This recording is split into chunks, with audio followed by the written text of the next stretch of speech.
ठाणे शहरातील काही भागात आज आणि उद्या पाणीबाणी असणार आहे। पिसे उदरचन केंद्र तसंच टेमघर जलशुद्धीकरण केंद्रातील उच्चदाब उपकेंद्रामध्ये पावसाळ्यापूर्वी आवश्यक देखभाल आणि दुरुस्तीची कामं हाती घेण्यात येणार आहेत। त्यामुळे ठाणे महापालिका क्षेत्रातील घोडबंदरसह काही भागात आज 12 तासांसाठी तर गुरुवारी एल निनोच्या पार्श्वभूमीवर 24 तास पाणीपुरवठा बंद राहणार आहे। ठाणे महापालिकेनं पाणी जपून वापरण्याचं आवाहन केलं आहे।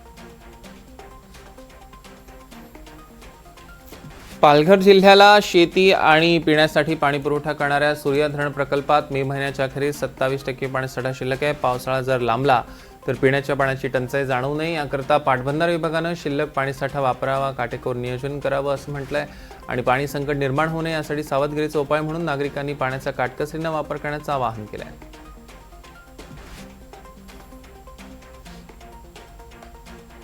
मुंबईतील खराब हवामानामुळे आणि पावसामुळे विमानाची सगळी जी उड्डाण आहे त्यावर परिणाम होण्याची शक्यता आहे। मुंबईतील खराब हवामानामुळे स्पाइस जेटचं स्पष्टीकरण आलंय। विमानांची सद्यस्थिती तपासून प्रवास करण्याची प्रवाशांना विनंती करण्यात आली आहे। मुंबईकरांसाठी एक महत्त्वाची बातमी, कारण आता लोकलनं बोरिवलीहून थेट पनवेल गाठता येणार आहे। तसंच या प्रवाशांना CSMT वडाळा, कुर्ला आणि नवी मुंबईला जाण्यासाठी थेट लोकल सेवा उपलब्ध होणार आहे, कारण हार्बर मार्गाचा आता बोरिवलीपर्यंत विस्तार होणार आहे। ठाणे महापालिकेची पहिली केंद्रीय माध्यमिक शिक्षण मंडळाची शाळा येत्या 8 जूनपासून कळवा येथील खारेगाव भागात सुरू होणार आहे। क्रिस्टल हाऊस इंडिया यांच्या सहकार्यानं ठाणे महानगरपालिका क्रिस्टल हाऊस ही CBSE मंडळाची शाळा सुरू केली जाणार आहे। या शाळेच्या माध्यमातून विद्यार्थ्यांना दर्जेदार शिक्षण, आधुनिक सुविधा आणि सर्वांगीण विकासाच्या संधी उपलब्ध होतील।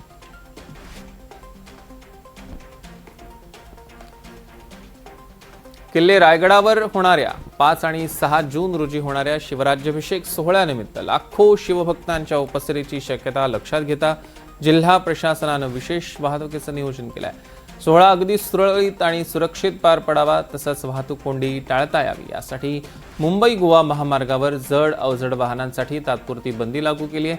5 जून रोजी सायंकाळी 4 वाजल्यापासून ते थेट 6 जून रोजी रात्री 10 वाजेपर्यंत मुंबई गोवा राष्ट्रीय महामार्गावरील अवजड वाहनांच्या वाहतुकीस बंदी असणार आहे।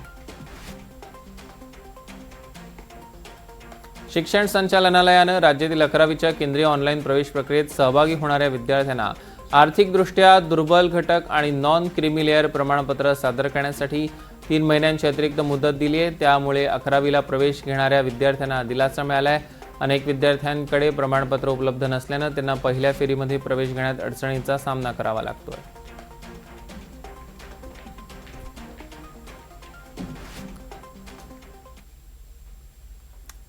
आणि आता राज्यातल्या प्रमुख शहरांमधील पेट्रोल डिझेलचे दर जाणून घेऊया। मुंबईत आज पेट्रोलचा दर 111 रुपये 21 पैसे तर डिझेलचा दर 97 रुपये 83 पैसे। ठाण्यात आज पेट्रोलचा दर 111 रुपये 79 पैसे तर डिझेल 98 रुपये 41 पैसे। नाशिकमध्ये आजचा पेट्रोलचा दर 111 रुपये 79 तर डिझेल 98 रुपये 41 पैसे। नागपुरात आज पेट्रोल 112 रुपये 10 पैसे, डिझेल 98 रुपये 78 पैसे।